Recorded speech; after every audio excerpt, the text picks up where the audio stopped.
వచ్చే ఏడాది మన దేవాలయంలో ముక్కోటి ఏకాదశి చేద్దాం. వచ్చే ఏడాది ముక్కోటి ఏకాదశి చేయడానికి నిజంగా అలా శరీరంలో పదార్థం వెయ్యకపోయినా నిలబడగలిగిన శరీరాలు ఇన్నున్నాయి. ఇందులో ఎంతమంది ఆ దారుఢ్యం ఉన్నవాళ్ళు ఉన్నారు? వాళ్ళని సప్తమి తిథి నుంచే మనం ఎలా సిద్ధం చేద్దాం? వాళ్ళని సిద్ధం చేసి ముక్కోటి ఏకాదశి నాడు ఎంతసేపు ఉండగలిగితే అంతసేపు ఉంటాడు. ఇక తప్పలేదు, 4 నీళ్లు గుటకలు వేయవలసి ఉంటుంది. నన్ను నమ్మండి, మీ ఉపవాసం పాడవాలి. శ్రీచక్రం టీవీ. అది పుచ్చుకోకపోతే ఈ శరీరం పడిపోతుంది. ఇప్పుడు ధర్మం ఏమైపోతుందో తెలుసా అండి?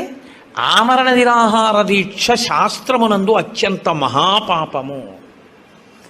మీ శరీరం పడిపోయే వరకు మీరు మీ ఏమీ తినను ఏమీ తాగదు అని భీష్మిస్తే ఆ వ్రతఫలం ఇవ్వరు, పిశాచత్వం ఇస్తారు. అన్నం తినకుండా నీళ్లు పుచ్చుకోకుండా ఎవడైనా శరీరాన్ని పడగొడితే వాడి జీవుణ్ణి పిశాచంలోకి ప్రవేశపెడతారు. అందుకని ఇప్పుడు మీ ప్రయత్నం మీరు చేశారు, ఇక శరీరం పడిపోతుంది, తప్పదు, నీళ్లు పుచ్చుకోవాలి. ఇప్పుడు మీరు ఎంత నీరు తాగితే శరీరం నిలబడుతుందో అన్ని నీళ్లు తాగారు, అది ఉపవాసంలో అంతర్భాగం అయిపోతుంది. శ్రీచక్రం టీవీ.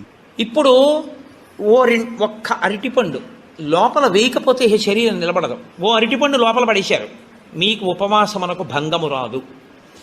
కాబట్టి గురుముఖత చాలా జాగ్రత్తగా శాస్త్రము చెప్పిన నియమములను బాగా విని అసలు దాని మీద తర్ఫీదు ఏడాది మొదలుపెట్టారనుకోండి, మీరు చాలా తక్కువ మందితో మేము ఇలా చేస్తాం అన్న సంకల్పం 1. 2, అన్నిటికన్నా ప్రధానంగా దృష్టిలో పెట్టుకుని చెయ్యవలసింది ఏమిటో తెలుసా అండి? నీరు పుచ్చుకోకుండా ఆహారము పుచ్చుకోనప్పుడు మనసు ఆ స్థితికి వెడుతున్నప్పుడు ఎంత ఖేదపడుతుందో ఇప్పుడు అర్థమవుతోంది.